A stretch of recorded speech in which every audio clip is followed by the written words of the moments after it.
Hey everyone, I was thinking about addiction and how we villainize addiction in our culture. Our culture's getting better at this, like understanding, people who struggle with all sorts of mental illness and addictions, which is more or less a form of mental illness. But we still struggle with it in the church. We have this, connotation of a person who struggles with an addiction, that they are messed up, unsavable, or at least a detriment to our community or a danger to our society because they can't control themselves. And I feel bad for those people. As somebody who has struggled with my own addictions at certain times, certainly not super self-destructive addictions, but times where I would say I was mastered by something. It's sad to see that those people feel ostracized, pushed away from church. Because the honest truth is that every one of us is an addict. We just don't call it that. And we don't have the same stigma attached to it.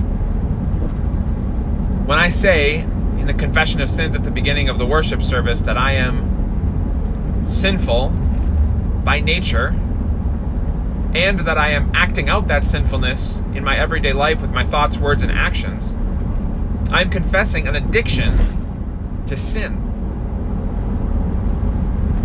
Now, it may not necessarily be an addiction to alcoholism, or an addiction to opioids, or an addiction to pornography,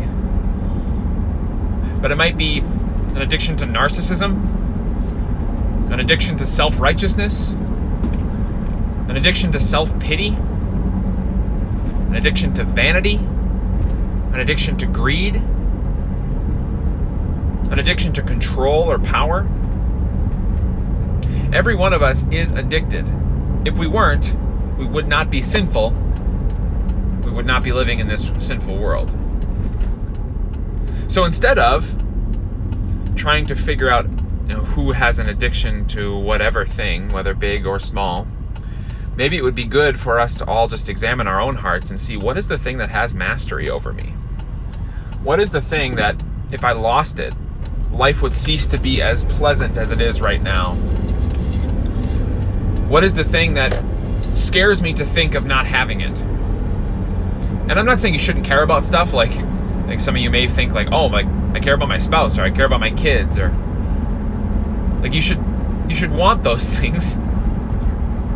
But if the thought of losing them so overwhelms you that you can't handle it, maybe you've turned that thing into a god, a little addiction.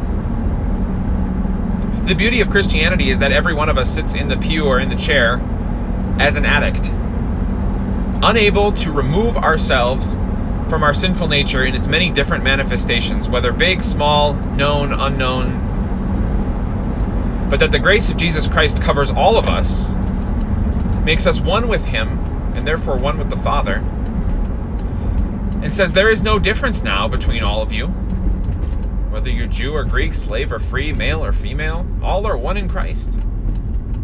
The porn addict, the drug addict, the self-centered addict, all equal.